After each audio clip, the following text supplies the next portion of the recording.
In a previous video, we discussed using the particles method in order to create different effects in your room. This video will focus on the process for stopping these particle effects so that you have the ability to toggle whether or not the particles appear. On the screen, we have two particle effects inside of an onClick function. So if we preview this and click on the campfire, you can see that I have the normal particles flame effect, and then I also have a particles flame effect where the particles are colored green.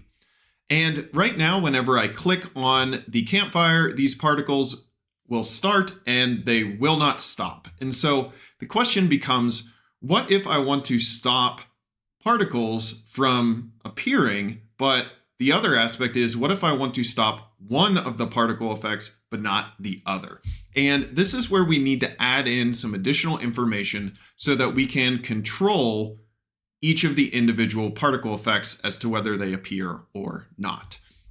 The easiest way to do that is to give each particle effect a variable that holds the information for it.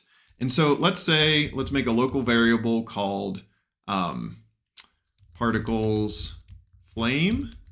We're going to set that equal to nil, and we'll come back as to why.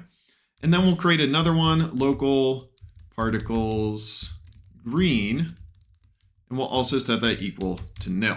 So those are just initial placeholder values. Now, in the onClick function, we want to assign each of these particle effects to one of these variables. And so we'll say particles flame is equal to particles just for flame, and then particles green, we will assign to particles flame with the tint green.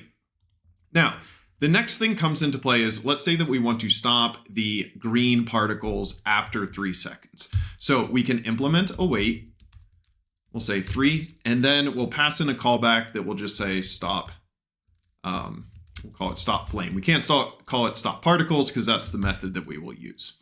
Now, if I go down here and make my function stop flame, I can then use the stop particles method, and it's asking for this particles ID. And what that means is, how does it know which particles to stop? Because we've got two particle effects. So should it stop the regular flame or the flame that is green? And this is where we'll pass in that variable for the particle effect that we want to stop. And so we want to stop particles green.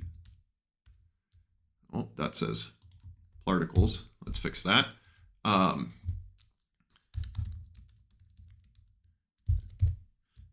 And now we will see that the stop particles method knows which effect to stop after 3 seconds. So if we preview and we click on it, we should see 3 seconds of both. And then you will see the green eventually kind of peter out. And that is because we stopped that particular particle effect. If we wanted to stop both of them, we have to call two separate stop particles methods. And we would just pass in particles flame.